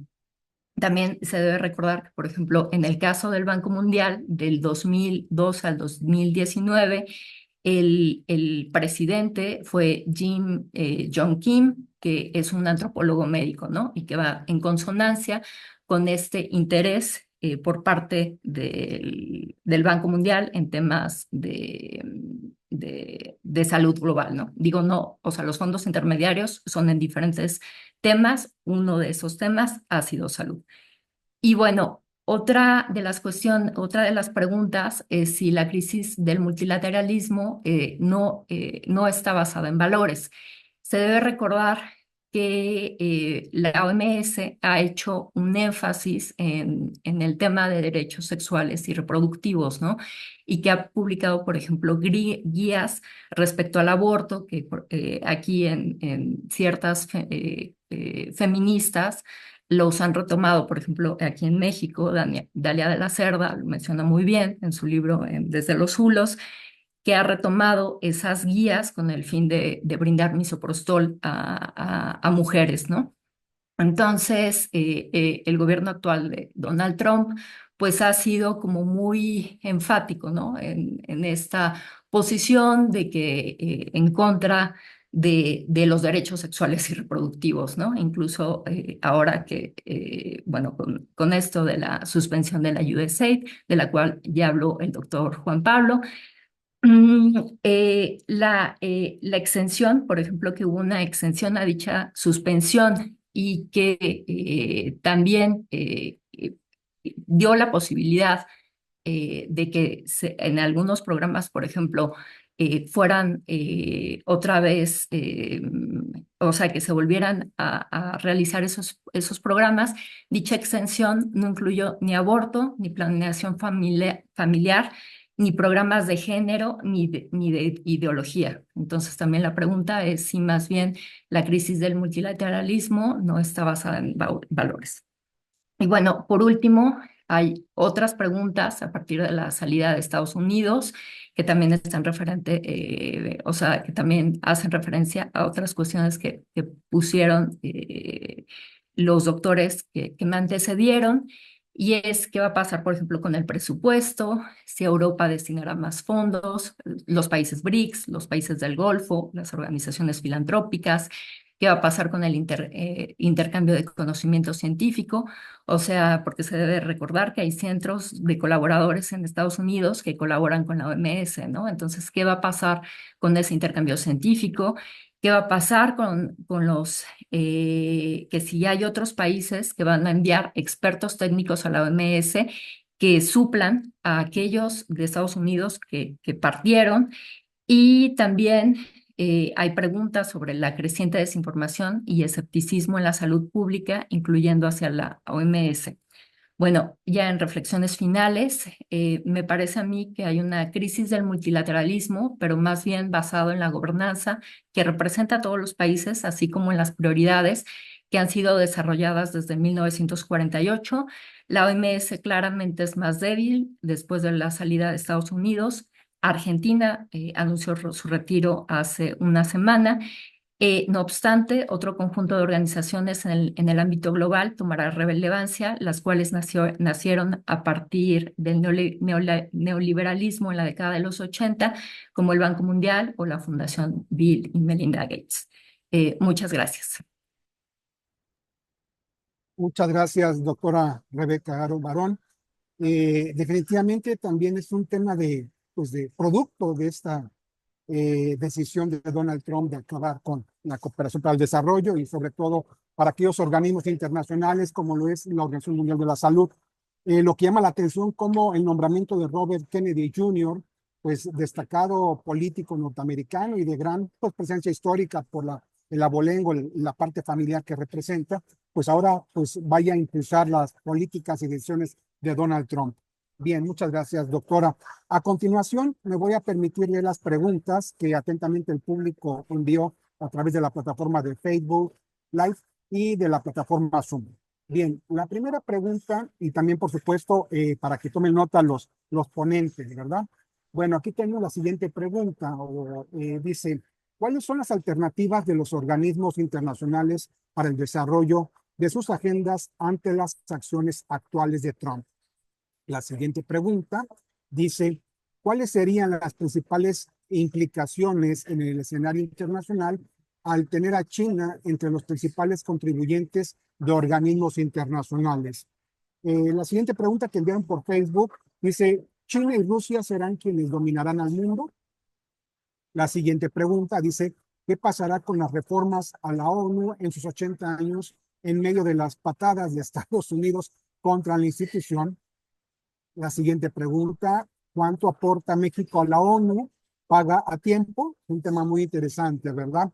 La siguiente pregunta, también enviada por Facebook, dice, doctora, sería muy interesante que comentara qué papel juega hoy en día la diplomacia pública con el presidente de Estados Unidos. Gracias. Se refieren, yo creo que a la doctora Cristina Rosas por el tiempo en que fueron llegando las preguntas. La siguiente pregunta de Facebook dice, ¿las agencias de cooperación internacional de países desarrollados correrán la misma suerte que el USA siguiendo el ejemplo de Trump? Ya dijo el caso de El Salvador. Esto es para el doctor Juan Pablo. La siguiente pregunta de Facebook dice, ¿el USA no es la cara amable de la CIA? Muy interesante esta pregunta. Otra pregunta por Facebook dice, ¿cuál es el lado oscuro de la filantropía? La siguiente pregunta, también por Facebook, dice, ¿con qué va a reemplazar Estados Unidos a la UNESCO, dado que parece que no le gusta estar en ese organismo? Otra pregunta en Facebook dice, que alguien le diga a Robert Kennedy que la obesidad, diabetes y enfermedades cardiovasculares obedecen a estilos de vida basados en el consumo de ultraprocesados. Coincido con esa pregunta. Bien, pregunta siguiente de Facebook, dice, ¿por qué el titular del Departamento de Salud no es el prestigiado doctor Fauci? Y otra pregunta de Facebook dice, ¿qué va a pasar con la Organización Panamericana de la Salud? También saldrá Estados Unidos de la OPS. Y por último dice esta pregunta, si aconteciera otra pandemia igual o peor que el COVID-19 durante esta presidencia de Trump y teniendo a Robert Kennedy a cargo, ¿qué escenarios se vislumbran? Bien, esas serían nuestras preguntas para nuestros participantes. Todas son muy inquietantes y adelante. Si gustan, podemos empezar por la doctora Cristina, el doctor Juan Pablo y la doctora Rebeca. Adelante. Muchas gracias, doctor. Gracias a todas las personas que enviaron sus preguntas. Muy interesantes, darían para varios seminarios. Bueno, sobre la implicación de que China sea el principal aportador de recursos de organismos internacionales, creo que estriba también en lo que es China y su sistema político y la manera en que ha actuado, por ejemplo, incluso antes de que se desarrollara esta iniciativa de la Franja y la Ruta. China tiene un régimen autoritario. Hemos visto que ha privilegiado relaciones de inversiones y comercio con países no necesariamente democráticos y, bueno, a diferencia de Estados Unidos, que suele condicionar inversiones y comercio a que los países beneficiarios respeten las instituciones y sean democráticos y demás. En el caso de China eso no es una condicionante. Entonces, a mí me parece que una de las principales implicaciones es que China no va a ser un defensor de lo que consideramos como las mejores causas, como por ejemplo la protección ambiental. China es el país que más contamina a nivel mundial, ni tampoco será defensor de las mejores causas en derechos humanos. Sabemos la situación de derechos humanos en la República Popular, como tampoco en los derechos de las mujeres, la equidad, en fin. Entonces, que sea el que principalmente financia, qué bueno que haya recursos que China pueda canalizar, pero también me estoy temiendo que la condicionalidad no va a ser favorable a una agenda incluyente, pro democracia, pro derechos humanos, si es que China se convierte en el líder del mundo. Preguntan si China y Rusia dominarán al mundo. No lo sé, parece que está más cargado a China, pero presupuestalmente en la ONU parece que la tendencia apuntaría a que esos dos en contubernio pueden convertirse en la principal fuente de financiamiento de Naciones Unidas. Que si México paga sus cuotas a tiempo a la ONU y cuánto paga, México aporta el 1.3% del presupuesto de Naciones Unidas. En realidad, todos los países de la ONU ya tienden a atrasarse en el pago de sus cuotas. Los Estados Unidos es escandaloso porque debe $1,000 millones y Biden prometió, recién llegó a la Casa Blanca, que iba a ponerse a mano con la ONU, pero no lo hizo. Entonces, Estados Unidos es el más moroso. Los demás países, bueno, hay una cuestión con la ONU de que la fecha en que hay que liquidar lo que es la cuota es el 31 de enero y los años fiscales de los países no funcionan así. Entonces, hay un desfase entre la fecha en que hay que liquidar las cuotas a la ONU y las fechas de los años fiscales. El caso de México paga en el transcurso del año, ¿sí? Sí paga, pero es el 1.3% del presupuesto. El país latinoamericano que más aporta a Naciones Unidas es Brasil. México viene en segundo lugar. ¿Qué pasa con la diplomacia pública de Trump? Bueno, la diplomacia pública hemos visto históricamente que es un recurso de las administraciones estadounidenses para ganar las mentes y los corazones de las audiencias a través de diversas acciones. Yo considero que, por ejemplo, lo de USAID es parte de diplomacia pública, ¿no? Es una forma de presentar a Estados Unidos como benévolo, como cooperativo, como contribuyente para solucionar algunos de los graves problemas de desarrollo que enfrenta el mundo, pero estamos viendo una diplomacia pública selectiva, ¿sí? Entonces, ¿qué tanto bien o qué tanto mal le hace a la imagen pública de Trump? Bueno, estamos viendo que está surtiendo efecto en algunos gobiernos y que hay admiradores de Trump no solo en Estados Unidos. Entonces, si la diplomacia pública de Estados Unidos en la era de Trump está llamada a que se justifique todo lo que hace Trump en aras de la eficiencia, de la reducción del gobierno, en aras de que el capital corporativo tenga más márgenes de maniobra, créanme que eso está teniendo eco como diplomacia pública a nivel internacional. ¿Cuál es el lado oscuro de la filantropía? Bueno, hay varios lados oscuros. La filantropía no es un free lunch, eso no existe. El interés tiene pies. La primera motivación de la filantropía, a mi manera de ver, son las descargas fiscales, ¿sí? Porque si tú eres filántropo, tú puedes tener descargas fiscales como contribuyente. Pero también está el tema de que cada vez más puedes influir en las políticas públicas, ¿no? Y eso lo vimos hace años, acordarán que Ted Turner, el dueño de CNN, decidió donar la tercera parte de su fortuna, $1,000 millones a Naciones Unidas. Y todos dijimos, ay, qué padre, ¿no? Que un señor tan rico done la tercera parte de su fortuna a la ONU, pero creo que nosotros no leímos las letras chiquitas. Se habrán fijado que CNN tiene la primicia de todas las noticias que tienen que ver con Naciones Unidas, ¿no? Entonces, si ocurre alguna situación que involucre a Naciones Unidas, ahí está la primicia, la primera emisora en poder tener acceso a esa información es CNN, más otras condiciones que seguramente no conocemos. La filantropía pone condiciones y establece agendas que no necesariamente son las agendas prioritarias para promover el bien común. Sobre Estados Unidos, que no se siente cómodo en la UNESCO. La razón por la que Estados Unidos favoreció el nacimiento de la UNESCO fue para generar una narrativa y difundir valores que contrarrestaran al comunismo soviético y a la ideología soviética.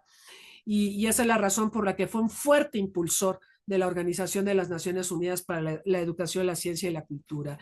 Después de que Reagan se salió en los años 80, sí, durante su presidencia, él llegó en 1980 y retiró a Estados Unidos de la UNESCO. Estados Unidos tardó 2 décadas en regresar y fue con George W. Bush en 2003 cuando regresa a Estados Unidos a la UNESCO porque Bush quería ganar las mentes y los corazones de las audiencias cuando se produjeron los atentados terroristas del 11 de septiembre y se satanizó a todo lo islámico y a todo lo que tuviera que ver con Irán y países árabes. Entonces, fue una forma en que UNESCO buscó entablar un diálogo civilizatorio y tratar de promover los valores occidentales en medio de toda esta crisis de la amenaza terrorista. ¿Ok? Entonces, la UNESCO le sirve a Estados Unidos, pero me parece que Estados Unidos tiende a ser reacio cada vez que se aborda el tema palestino. Como les comentaba, la razón de que Trump decidió retirar a la UNESCO a Estados Unidos de la UNESCO en 2017 fue porque la UNESCO recibió como miembro de pleno derecho al Estado palestino. Y finalmente, bueno, quiero hacer un comentario. Me imagino que la pregunta no fue para mí, pero sobre el doctor Fauci. El doctor Fauci, este gran científico que encabezó la campaña contra COVID en Estados Unidos en la primera administración de Trump, yo recuerdo y me disculpo con el público que Trump lo llamó imbécil, ¿sí? En una conferencia de prensa dijo que el doctor Fauci era un imbécil. Entonces yo no creo que en su segunda administración Donald Trump vaya a convocar al doctor Fauci, a quien considera un imbécil, pues esto también explicaría por qué reclutó a un antivacunas, a una persona bueno, tiene una serie de problemas con noticias falsas como Robert Kennedy para presidir el Departamento de Salud y Servicios Humanos. Muchas gracias. Gracias, doctora María Cristina. Doctor Juan Pablo, adelante. Muchas gracias por las preguntas, muy interesantes. Pues vamos a ver, estamos en tiempos en que la ayuda externa es un instrumento y será un instrumento cada vez más condicionado, ¿no? A los intereses del proveedor. Ya lo dije, esto no es nuevo, pero estamos en una era de mayor dinamismo en este sentido, de forma mucho más contundente. Un ejemplo muy claro es la exigencia, ya no es solicitud, exigencia de Estados Unidos en Ucrania para utilizar tierras raras y sobre todo titanio, ucranio, a favor de empresas privadas estadounidenses, digamos, a cambio o para pagar el apoyo presupuestal en ayuda financiera y militar de Estados Unidos a Ucrania.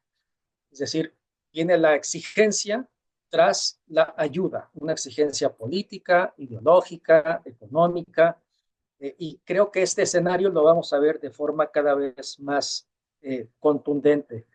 Sobre el tema de China, coincido absolutamente. China, si bien no condiciona su ayuda externa en materia de democracia, derechos humanos, buen gobierno, sí condiciona su cooperación internacional en términos políticos, geoestratégicos y comerciales, ¿no? Si no rompes relaciones diplomáticas con Taiwán, no hay ayuda a China, evidentemente. Si criticas a Beijing en foros multilaterales, no hay ayuda, etcétera, etcétera. Y aquí hay algo muy, muy interesante, ¿no? O sea, China, como Estados Unidos, pero más que Estados Unidos, prioriza su cooperación bilateral por encima del multilateralismo. el multilateralismo está golpeado por todos lados, y tanto de países desarrollados como países en desarrollo. Entonces, China es un buen ejemplo en este sentido. El tema de la diplomacia de las vacunas, que en su momento se comentó, es un excelente ejemplo a este respecto. Si China ofrece vacunas a cierto país, pues la bandera china ondea y no necesariamente el multilateralismo. En este sentido, la historia de la cooperación internacional es muy interesante. Se comenzó con un precepto de, bueno, ayuda para el desarrollo. Después, trade, not aid, es decir, permítanos al sur vender productos al norte y no nos den ayuditas condicionadas precisamente porque eso no nos va a desarrollar. Más recientemente, el precepto de aid for trade, ayuda para promover comercio, se puso sobre la palestra, pero los chinos hacen algo bien interesante. China aplica el precepto Aid for Free Trade, o sea, doy ayuda para que firmes acuerdos de libre comercio a favor de Beijing. Y esto ocurre en distintos países, los más recientes, Costa Rica, que construyen obras faraónicas enormes para después impulsar, exigir, culminar el libre comercio, obviamente a favor de Estados Unidos. Eso es muy interesante. Sobre la pregunta del lado oscuro de la filantropía, absolutamente. Al fin, si bien la cooperación internacional tiene ciertas normas e instancias que más o menos intentan regular a este flujo de recursos y de apoyos, cuando hablamos de agencias, más bien de fundaciones privadas, las fundaciones privadas no se arraigan a ninguna normatividad gubernamental porque son privadas y puede haber más discrecionalidad. Entonces, bien que haya nuevas fuentes alternas de cooperación para el desarrollo, pero no hay un código de conducta global en la materia para las fundaciones privadas, para bien y o para mal. Es decir, sí puede haber agenda oscura y la hay en ese momento. Al fin y al cabo, Bloomberg, cuando intentó llenar ese espacio vacío de financiamiento de Estados Unidos a este organismo de lucha contra el cambio climático, pues Bloomberg tiene su agenda económica y política. Él quería ser precandidato a la presidencia de Estados Unidos por el Partido Republicano y ya se señaló aquí, quien quiere liderar algo tiene que pagar. Entonces, hay agendas ocultas en este sentido, evidentemente. Quiero también aquí señalar que hay incongruencias, obviamente, en esta postura de Trump, USAID. Trump corta la ayuda externa, por ejemplo, a Estados Unidos, a Centroamérica, pero exige que no haya migración. ¿Quién paga entonces? ¿No? O sea, ¿quién va a, digamos, ocuparse de promover desarrollo o intentar hacerlo para que no haya migración y, por tanto, que Estados Unidos no nos sancione por huestes migratorias desde nuestro territorio a Estados Unidos? Es decir, la carga política, financiera, se está cargando, se está decantando, al menos por ahora, a México o a los países centroamericanos. Y eso, pues, es incongruente porque no necesariamente tenemos suficientes capacidades. Hay una fuerte, bueno, si USAID es la cara amable de la CIA, es una muy buena pregunta. En ocasiones sí, y voy a contar una anécdota en 30 segundos. Tengo una familiar puertorriqueña y el papá de esta familiar trabajó para USAID desde Puerto Rico, trabajaba en cooperación para el desarrollo vía USAID en Centroamérica. Y finalmente me contó esta persona que su papá, bueno, pues sí tenía algunos vínculos con la CIA, por supuesto en contexto de Guerra Fría. USAID ha sido utilizada como una herramienta o medio también, no solo para promover desarrollo, sino para hacer otras actividades, digamos, que tienen que ver con la CIA en ciertos momentos, en ciertos países, en ciertos contextos. Entonces, sí ha ocurrido y hay algunas investigaciones, pocas, pero las hay a este respecto, ¿sí? Pero al fin y al cabo ha sido un instrumento de política exterior. Me llama la atención que Trump no aproveche ese brazo oscuro de USAID para promover los intereses de Estados Unidos. Parece ser que no hay suficiente comprensión de lo que es la ayuda externa, mucho menos USAID. Y finalmente, ¿qué va a pasar o qué puede pasar con las agencias de cooperación internacional para el desarrollo en América Latina frente a esta situación de USAID? Algo ocurrirá, muy posiblemente. México ya dijo que qué bueno que se desmantele USAID. Bueno, la Agencia Mexicana de Cooperación, al menos en alguna ocasión, en el sexenio pasado, sí ha estado en peligro de desmantelarse, pero es la instancia ejecutora de programas de cooperación para el desarrollo en Centroamérica. Ahora México da dinero a posibles migrantes para que supuestamente no emigren a Estados Unidos, cosa que no tiene mucha eficacia, todo indica, porque dar dinero a potenciales migrantes no puede promover que ahorren y que viajen a Estados Unidos. Pero si no hacemos algo, Estados Unidos nos puede sancionar, como ya lanzó la advertencia. Es decir, no sabemos qué va a pasar. Es un golpe fuerte a la cooperación internacional para el desarrollo y a la institucionalidad nacional en materia de cooperación internacional para el desarrollo. Vamos a ver qué ocurre, pero alguien tiene que financiar cooperación para el desarrollo y tiene que haber instancias especializadas a ese respecto, porque si, por ejemplo, México no hace esa tarea en Centroamérica, aumenta la migración, o al menos no podemos informar a Washington que algo estamos haciendo en materia de cooperación internacional para el desarrollo para contener migración. Por lo tanto, es un tema complejo, no sabemos del todo qué va a suceder, pero se están moviendo, digamos, los fundamentos clásicos, normativos e institucionales de la cooperación internacional para el desarrollo, y confío en que esto sirva para que estas agencias que usan recursos de cooperación hagan más con menos y que se priorice cooperación para el desarrollo y no solo cooperación para la contención de la migración o de la inseguridad, sino que realmente apueste hacia programas de más larga data y más complejidad en materia de desarrollo, como lo dicta la Agenda 2030, y en definitiva que la cooperación no sea un instrumento solamente simbólico, ¿verdad?, frente a los grandes desafíos nacionales. Ese es el gran reto para el multilateralismo en general, las políticas exteriores de países desarrollados y en desarrollo en lo particular. Muchas gracias, doctor Juan Pablo. Pues también excelentes respuestas a todas las preguntas de nuestro público asistente. Nos queda ya poco tiempo. Doctora Rebeca Aro, adelante, por favor. Sí, gracias. Bueno, respecto a la primera pregunta, pues el titular justamente del Departamento de Salud y Servicios Humanos lo elige Donald Trump.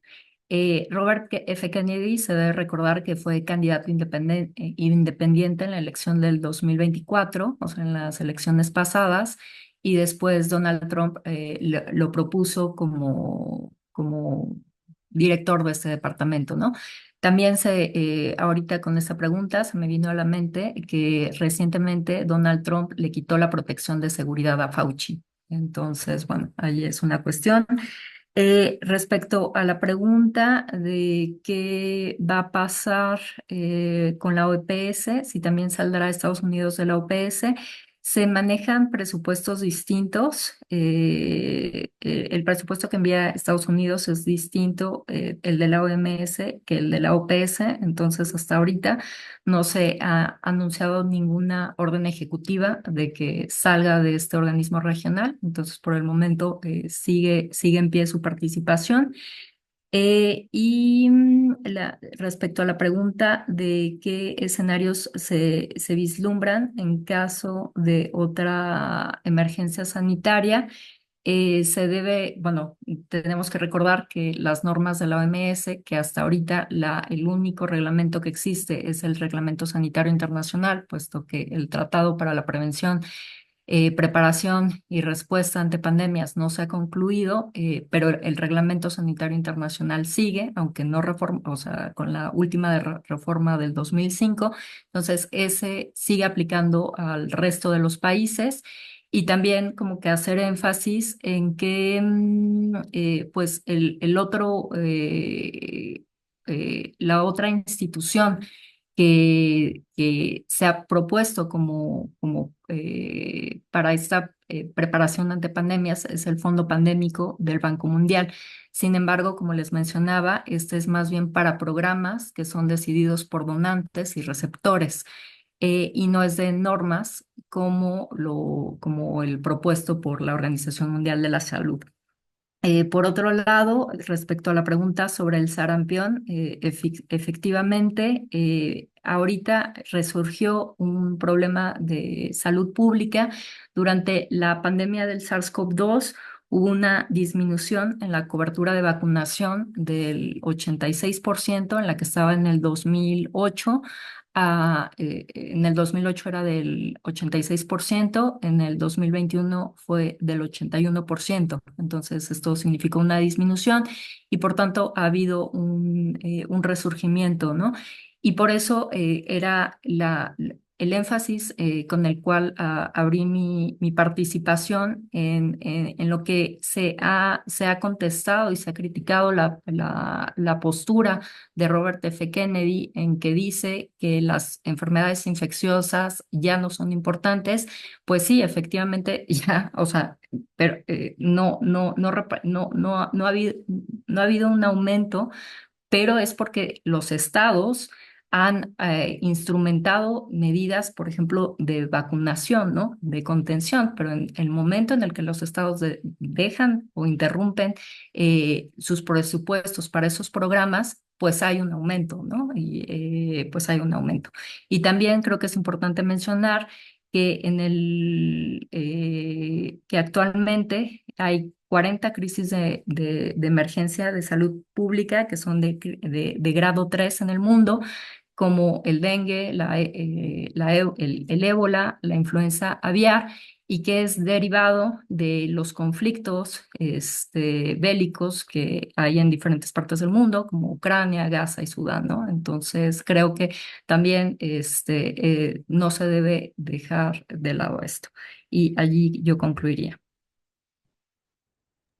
Muchísimas gracias, doctora Rebeca Jaro. Pues bueno, hemos llegado al final de este seminario virtual. Agradecemos a todos los participantes, doctora María Cristina Rosas, doctor Juan Pablo Prado, doctora Rebeca Jaro, y por supuesto a nuestro público invitado que estuvieron presentes tanto en la plataforma de Zoom como en Facebook. Bien, antes de cerrar la transmisión, quiero recordarles que el próximo viernes 28 de febrero estaremos cerrando esta ronda de seminario de actividades con el panel, el papel de las grandes corporaciones en la administración de Trump y las implicaciones de ello para el mundo y México. Un tema muy interesante, no se lo pierdan, y esperamos próximamente la Liga de Conexión para estar con todos ustedes. Muchísimas gracias a todos. Doctora Rosas, muchas gracias.